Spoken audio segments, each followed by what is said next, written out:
Okay. So that's what I was saying. Your mom was inducted She was into yes, the Pioneer yeah. Hall of Fame in Yeah. 1999. I think that was 2 years before prior. she died. Yeah. So what was it like to have her recognized by our organization and all those women that are aviators? It was wonderful to have her recognized by women aviators, and it was especially wonderful because she was it was a very drifty time for her. She had had a series of strokes, and you know, life was kind of fuzzy sometimes, and she would think I was her mother, not her daughter, and when my brothers came, it was sometimes hard for them because she'd think it was her husband and not her son, and life was complicated. But we had a series of caregivers who were Buddhist. They were wonderful. They had been recommended by her, one of her very closest friends, who herself was part of that tradition. And these were just amazing people and believed in opening up the world to someone who was fragile and perhaps not feeling life was very solid at that time. Mm-hmm. And when we got this invitation, I said, whoa, this is some traveling, and she hasn't done it for quite a while. And the woman who ran the program with the caregiver said, I think this would be good for your mother. So we did it. We flew, 2 of us were with her, flying to it was DC, yeah? Washington, that's right, Washington, mm-hmm. DC. I'm so sorry. And she had lovely clothing, and she walked into the room, and she just woke up. She knew. I know she knew who were the women she was with, and she just woke up to it. So there was such a sense of her being with her people. And I was really touched by that. I just didn't know how it was going to work. I thought this could be tough for her. Sure. Because of the disorientation and the moving and the changing, but she knew this was great, and she was actually very happy to do this. That's great. And was that some of the first times that you had met some of her kind of fellow aviator pilots? And I mean, there were some I had met, but it was a treat for me to see her amongst her peers in that world. Yes. Because that wasn't what I would see. I'd see her with writers or with readers or in the more literary world, and she had stopped flying by the time I was born. She was raising a family, and she had really stopped flying. So once in a great while, I would be with her on an airplane, and actually I traveled with her quite a bit by airplane. But she wasn't in her sort of aviator mode. She right. didn't think. And the other time that happened was here in Vermont when we knew some people who were glider pilots in Franconia, New Hampshire, and she was invited to come and take a flight. And this was right about that time. It was in the spring, and we took her to Franconia, and she was invited to ride in the aircraft. And she got in, she was perfectly happy to do it. And then she said, it's been rather a long time since I did this. And we realized that she thought she was supposed to be flying. Oh. But I think she loved the idea. She was so happy. Somewhere I've got pictures of her just smiling away at having being in that aircraft. And so it was nice. Those were 2 times at that very end of her life when she was introduced again into her own milieu, her aviation self. And that was a gift, from you, from the glider pilots, from the world of aviation. Mm-hmm. To be recognized. To be recognized and to be welcomed as a peer by the women in aviation was a real treat for her. That's great. Yeah. So in your book, 2 Lives, which I just read, ma'am. it was okay. fantastic. A quick read. But it's great. But you talk a lot about that balancing act of having a very public life versus private life. I think it was tremendously intense for her, for them. For me, there's a little of it, but for them, that was how they had to lead their lives. Would you do anything differently? Would I do anything mm-hmm. differently? Oh no. I think I don't know what they would say, about would they do anything differently. But I think there was not, they didn't understand. He certainly had no idea that he would get the kind of attention that he did. And when she married him, she knew a little because he had already been kind of overwhelmed with attention. So that she enjoyed very much the times when it was just the two of them flying. That was where they had privacy, and they were just the two of them together. And that's what I'm going to have you talk about a little bit, because I was fascinated. It sounded like, I mean, they got married, and then your dad really taught your mom how to Yes, fly. he did. Mm-hmm. And then they just went on this grand adventure for Yes, like, they what, did. 2 years? They flew Couple around? of adventures, two separate trips. There was the north to the, well, I call it the North to the Orient trip because that was the book that she wrote about that time, where she was his co-pilot and navigator and communicator, and they flew up over the North Pole to Asia, and they were basically charting air routes for the very first time. So they were flying into places that had never seen an airplane. And there's a lovely piece in North to the Orient about her giving an orange to the mother of a child in that one community, and it was like a jewel because nobody had flown in. They had not had fruit or vegetables or anything like that. All the food came maybe twice a year by boat. So to have an aviator flying in and hand her an orange, Present an orange, yeah. was just like being given a diamond. The way people received it. So I think she was very, very exhilarated and touched by the way her travels, those early travels, connected people to people. Mm-hmm. And she had a sense of the extraordinary power of aviation to connect people. Mm-hmm. And that she absolutely loved. And she loved being independent. She loved the idea that she could do she could manage, she could fly, she could communicate, she could do Morse code, she could do whatever was necessary because she had been taught, and she learned to be a professional, and that was a treat for her. Absolutely. Yeah.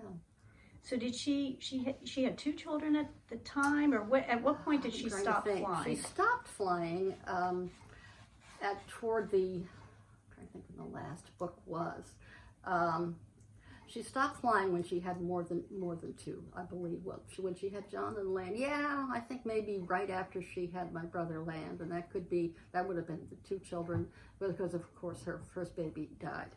But and fortunately, she was pregnant with my brother John when she lost that first child. So he came, and shortly afterwards, the next one was my brother Land, and then my sister Anne and my brother Scott, and then me. And she, at pretty quick, and of course it was beginning to be pre-war, and that was difficult as well. You couldn't just fly off quite so easily. And the work they had done in charting the air routes was completed. They had been all over the world for TWA and Pan American and later, and just kind of inventing the world's air routes. And they were, I'm trying to think, they must have been something like 25 and 27 when they first took off, the 2 of them. Younger than any of my children are now. That's amazing. Yeah. And off they went. And there were a lot of them at that time, a lot of young people in the air. That were exploring and... They were exploring, and they were risking their lives. It wasn't always too safe. Mm-hmm. And my parents certainly had a number of adventures that I wouldn't want to have my children do. Mm-hmm. So just because it was really compelling for them. I think there were so many. So you talk a little bit about, I know your dad, your mom, like, again, they didn't really seek this public life. No. And of course, after he did the New York to Paris route, I mean, Mm-hmm. he was very famous. And I mean, how do you think your mom and dad coped with that? And I think they tried I think they tried to establish a private life in the midst of all that they were doing. They tried to be sure that they had, and the flying itself, the actual flying time, was their privacy. to a certain extent, because there weren't going to be reporters and flashbulbs and so on in the air, and they were communicating with other professional people on the ground when they had to land here or there, and they were making their maps and communicating with. My mother was writing; she always was, and taking notes and so on. And that first book, the North to the Orient book, describing their first survey flight, was the inaugural National Book Award. It was the first one. Wow. Yeah. So they were pioneers in a number of areas at that time.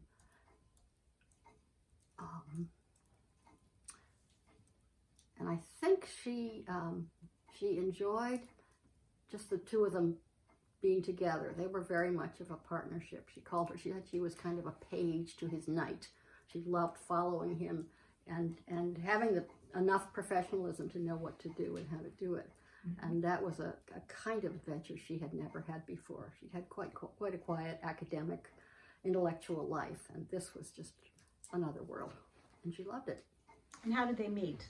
They met because after the flight from my father's flight from New York to Paris, he did a series of, a tour around the United States that was sponsored by the Guggenheim family, because they were very much involved in the early aviation.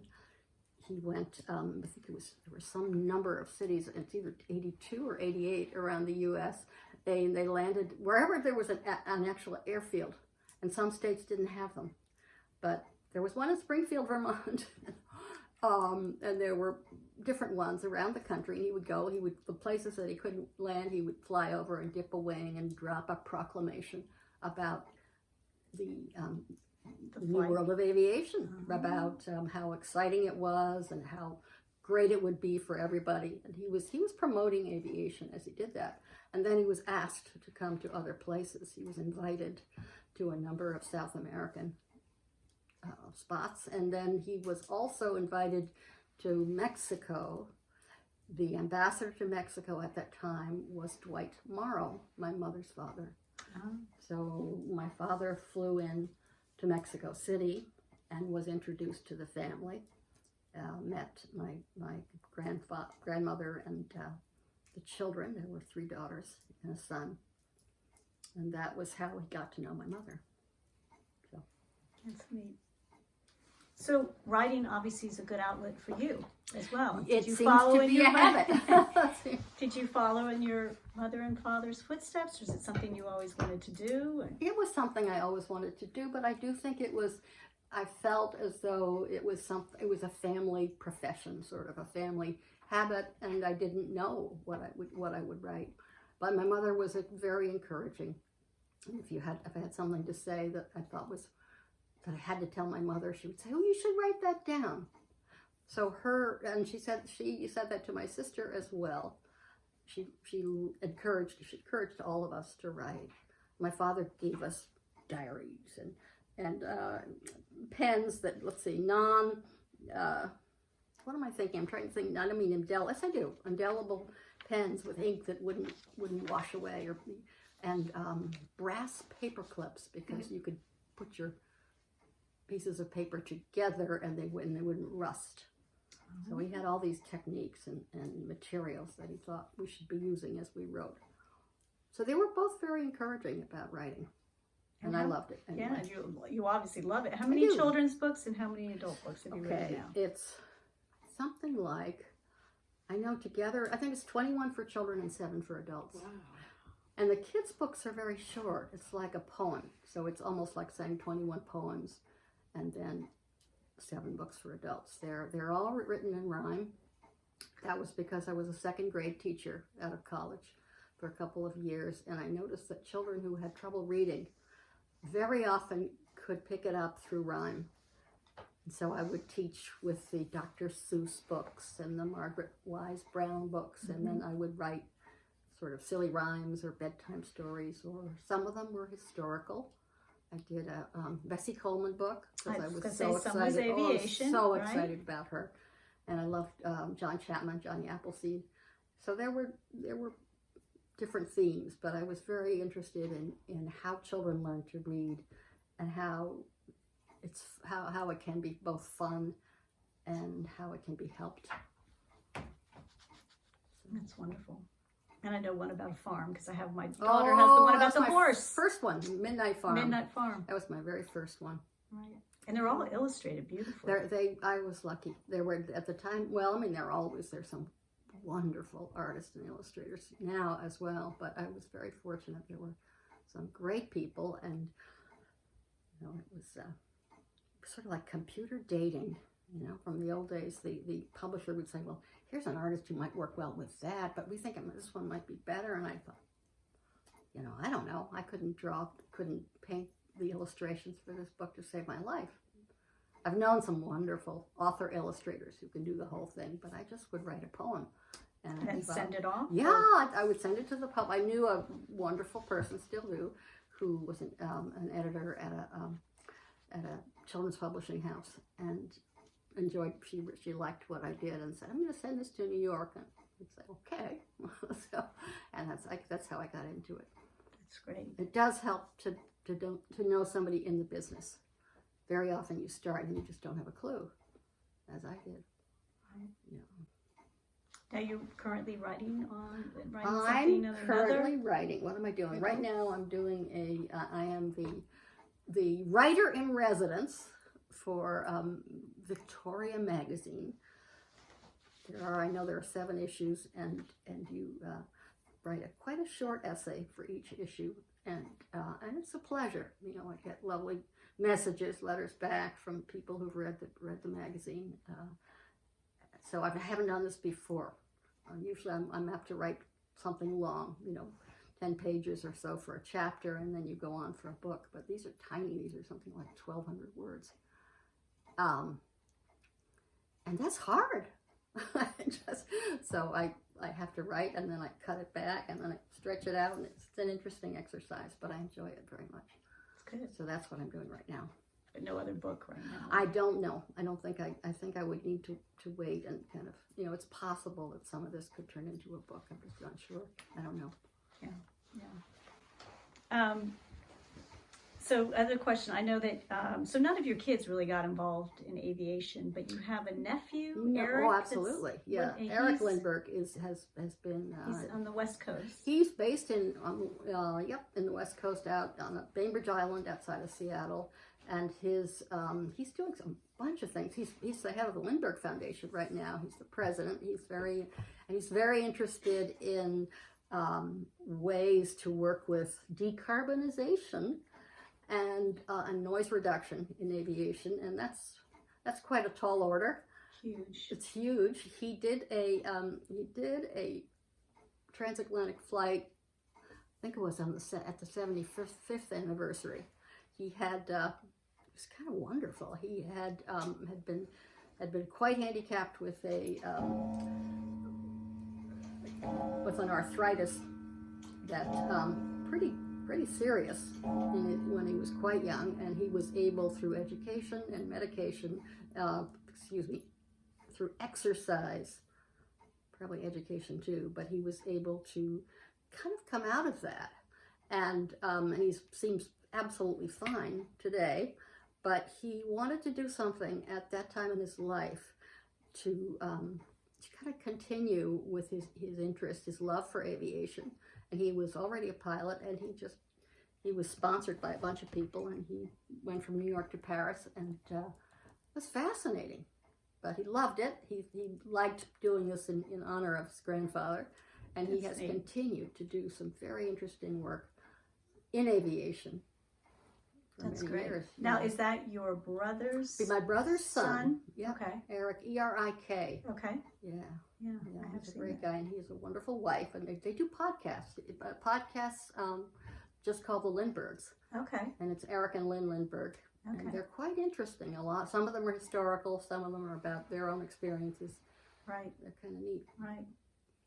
So the Lindbergh name and the traditions and all the history behind it, I mean, do you think that will continue to carry through your children, grandchildren, future generations?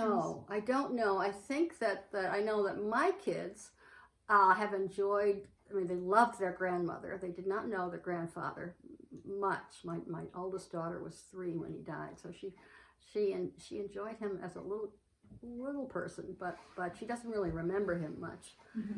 She does remember her grandmother, loved her dearly, and but I don't think they're so interested, any of the kids, in the history in terms of carrying it forward so much. Although they sure did visit. My daughter and her husband took their boy, who is now 11, to Washington D.C.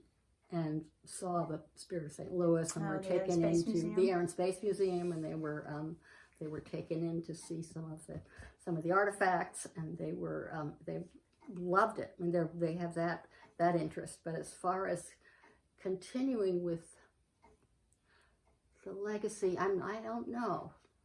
Eric for sure, absolutely, and my children are they're interested, but they haven't been so connected to the museums and the history and so on, and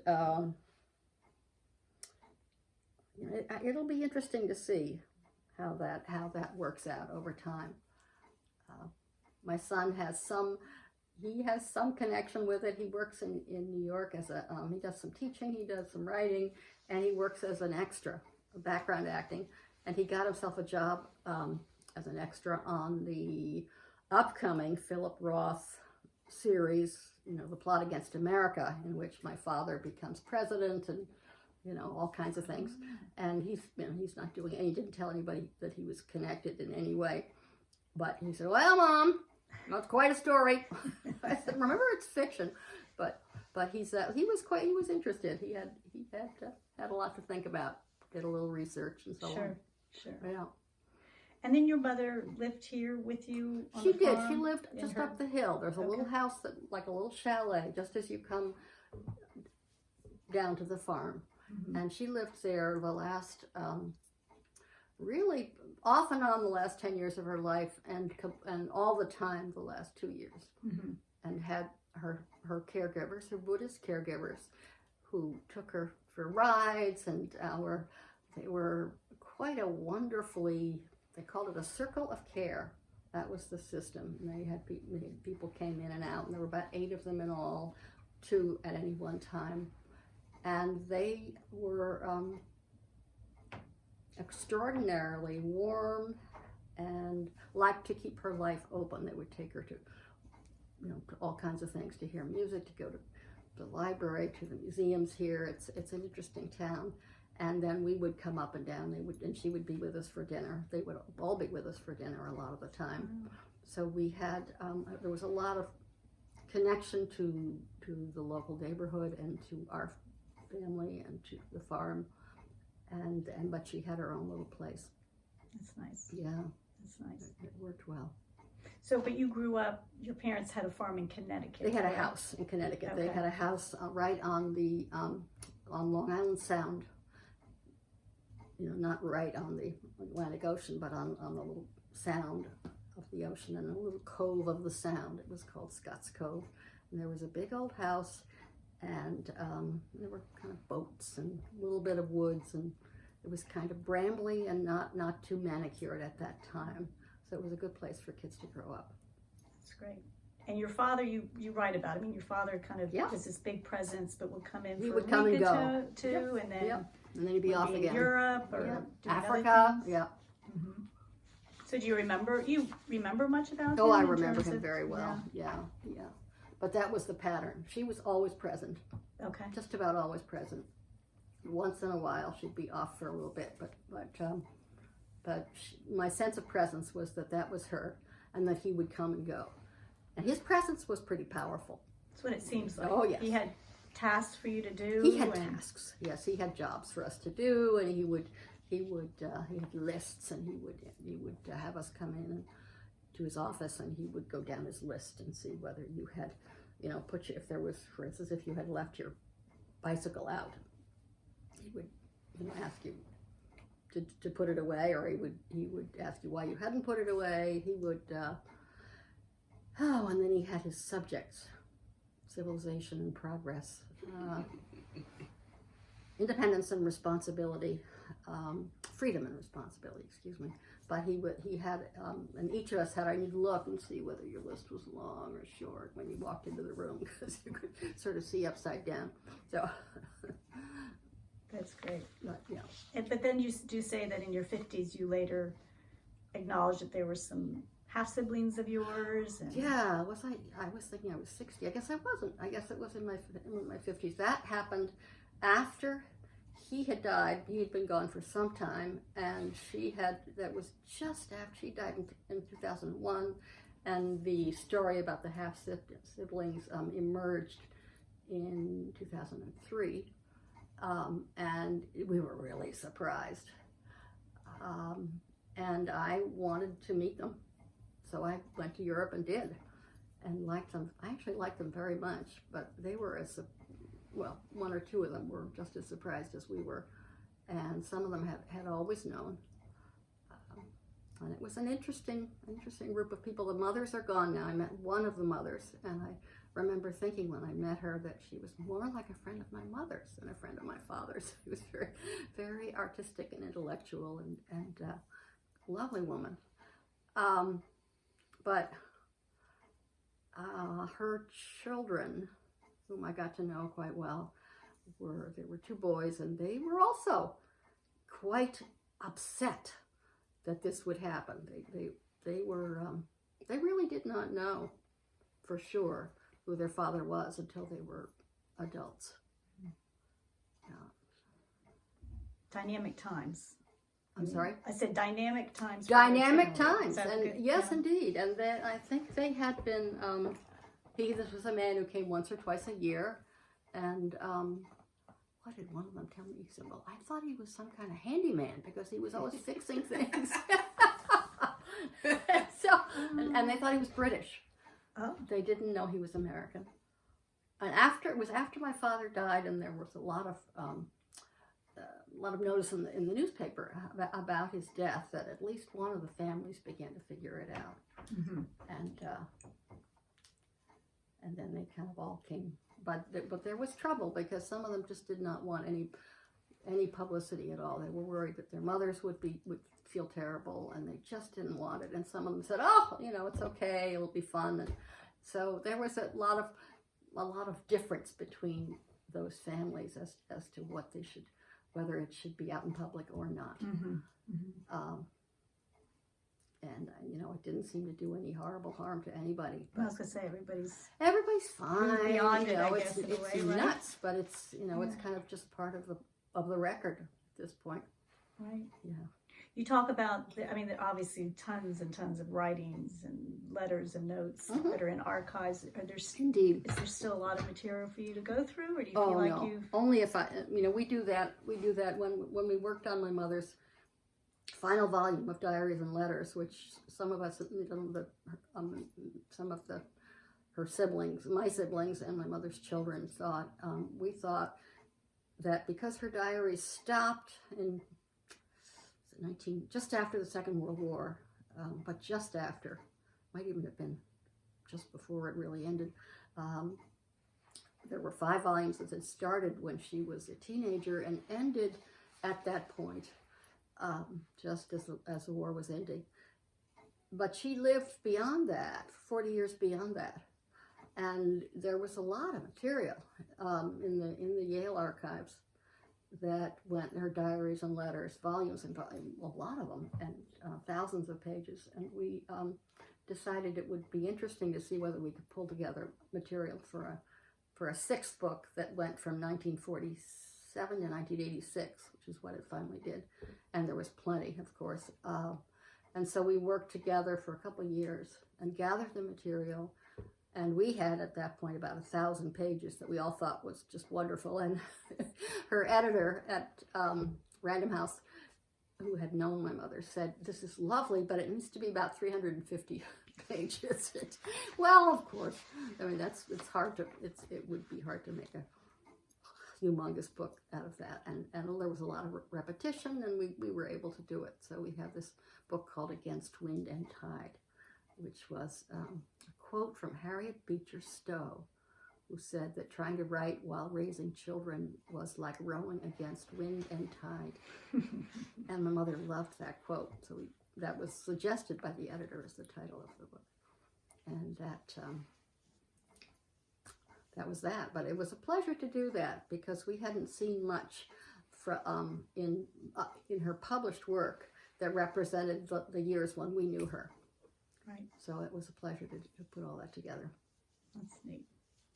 So any final words of wisdom for our Aviation for Women readers? Gosh, well, it's hard to know. I think she was so in love with flying, and I think the freedom and openness it gave her. I think it was very aviation as she experienced it was a wonderful kind of liberation and discipline combined. And it was beautifully combined for her character. And the women pilots I know, I think, tend to have those qualities. The freedom and self-discipline that go so well together as they did for her. And I think it gave her an open heart as well.